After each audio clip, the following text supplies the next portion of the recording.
Assalamualaikum warahmatullahi wabarakatuh.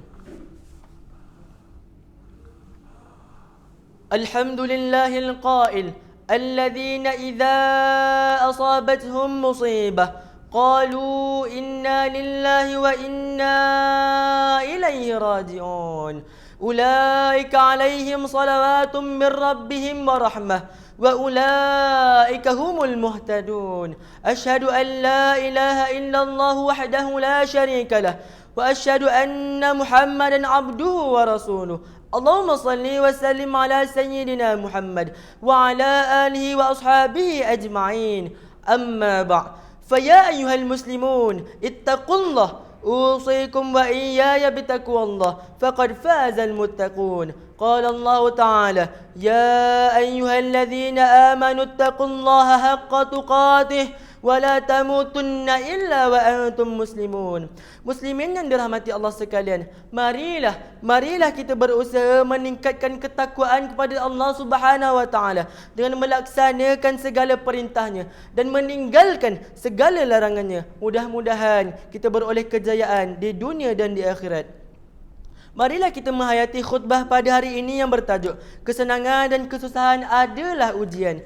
Hadirin Jumaat yang dimuliakan Allah sekalian, setiap daripada kita pasti pernah melalui pahit getir, ujian dan dugaan, kepayahan menghadapi cabaran hidup serta kesedihan yang sukar dilupakan. Bukan itu sahaja, pasti kita juga pernah mengalami saat-saat bahagia, nikmat kegembiraan apabila mendapat apa yang dihajati serta rasa manisnya kehidupan apabila memperoleh banyak kesenangan. Kesemua situasi itu adalah sebenarnya ujian yang diturunkan oleh Allah Subhanahu Wa Taala kepada kita, hamba-hambanya, untuk menjaga kekuatan iman dalam hati kita. Firman Allah Subhanahu Wa Taala dalam surah Al-Anbiya ayat 35. A'udzu billahi minasyaitonir rajim. Kullu nafsin dha'iqatul maut wa nabluukum bisyarri wal khairi fitnah wa ilaina turja'un. Sadaqallahul azim. Yang bermaksud, tiap-tiap diri akan merasai mati dan kami menguji kamu dengan kesusahan dan kesenangan sebagai cubaan dan kepada kamilah kamu semua akan dikembalikan. Ayat ini memberitahu kita bahawa ujian daripada Allah bukan sekadar datang dalam bentuk kepayahan atau kesedihan. Kita juga akan diuji melalui pelbagai nikmat, kebahagiaan dan kesenangan untuk melihat sama ada kita akan menjadi hamba Allah yang bersyukur atau kufur dengan nikmat yang diberikan. Firman Allah Subhanahu Wa Taala dalam surah Al-Baqarah ayat 156 hingga 157.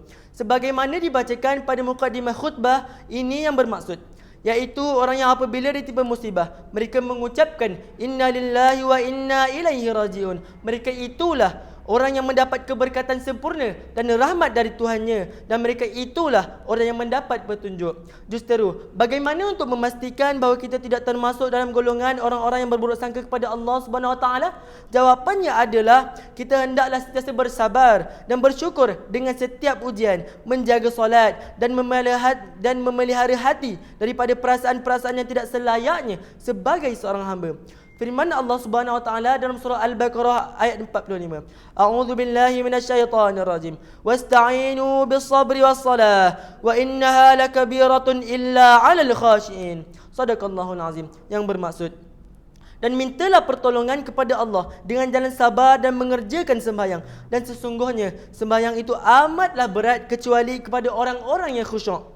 Justru itu, janganlah sesekali kita menganggap ujian itu sebagai satu bentuk siksaan, hukuman maupun ganjaran yang akan berkekalan.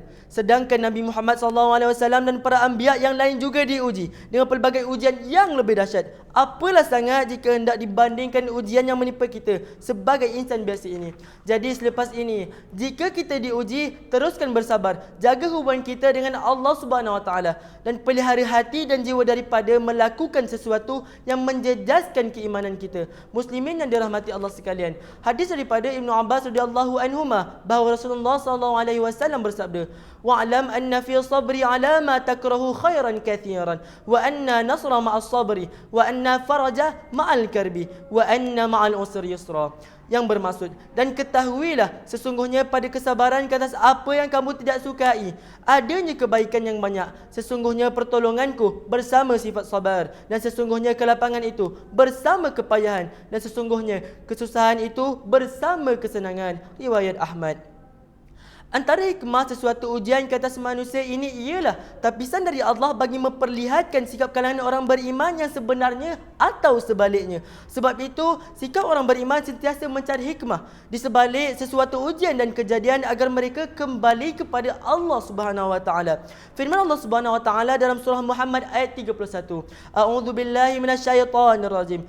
Wala nabluwannakum hatta na'lamal mujahidina minkum was-sabirina wa nabluwa akhbarakum. Sadaqallahul azim. Yang bermaksud, dan demi sesungguhnya kami tetap menguji kamu wahai orang-orang yang mengaku beriman, sehingga ternyata pengetahuan kami tentang adanya orang-orang yang berjuang dari kalangan kamu dan orang-orang yang sabar dalam menjalankan perintah kami, dan sehingga kami dapat mengesahkan benar atau tidaknya berita-berita tentang keadaan kamu. Bersangka baiklah, mungkin Allah hendak mengangkat darjat kita melalui ujian yang diberikan itu. Allah mahu menghapuskan dosa-dosa kita dan Allah mahu memberi pahala kepada kita. Maka senyum dan berbahagialah menjadi insan pilihan yang diujinya. Muslimin yang dirahmati Allah sekalian, mengakhiri khutbah kali ini, khatib ingin berpesan kepada hadirin sekalian agar mengambil pedoman-pedoman berikut. Yang pertama, umat Islam hendaklah meyakini bahawa kesenangan dan kesusahan adalah ujian yang akan dihisap di akhirat kelak. Yang kedua, umat Islam hendaklah mempersiapkan diri dengan sifat sabar apabila diuji dengan kesenangan dan kesusahan. Dan yang ketiga, umat Islam hendaklah meyakini bahawa orang yang beriman pasti akan diuji, sama ada ujian kesenangan atau ujian kesukaran. A'udzubillahi minasyaitonirrajim. Hasiban nas an yutraku an yaqulu amanna wa hum la yuftanun. Sadaqallahul azim. Yang bermaksud, patutkah manusia menyangka bahawa mereka akan dibiarkan dengan hanya berkata kami beriman, sedang mereka tidak diuji dengan sesuatu cubaan. Surah Al-Ankabut ayat 2.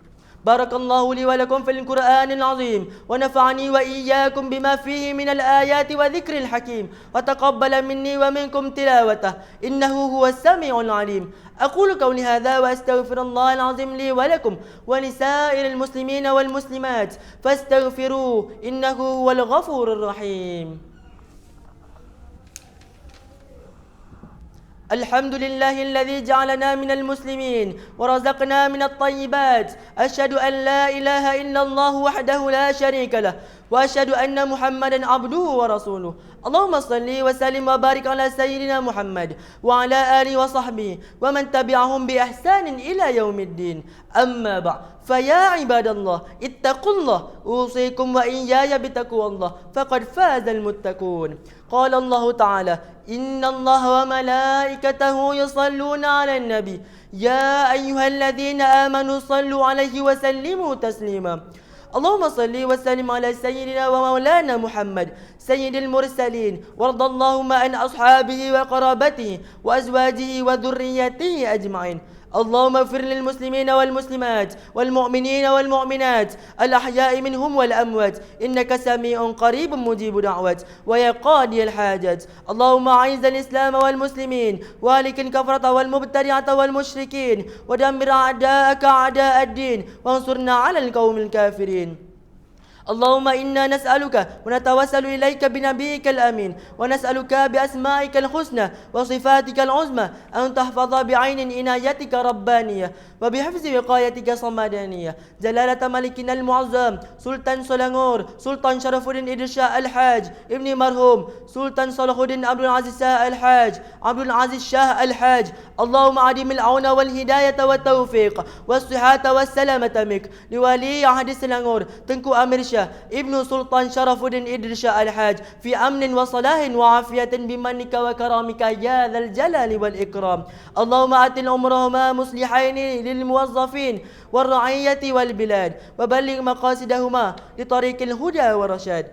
ربنا هب لنا من أزواجنا وذرياتنا قرة أعين واجعلنا للمتقين إماما. ربنا آتنا في الدنيا حسنة وفي الآخرة حسنة وقنا عذاب النار. عباد الله إن الله يأمر بالعدل والإحسان وإيتاء ذي القربى وينهى عن الفحشاء والمنكر والبغي يعظكم لعلكم تذكرون.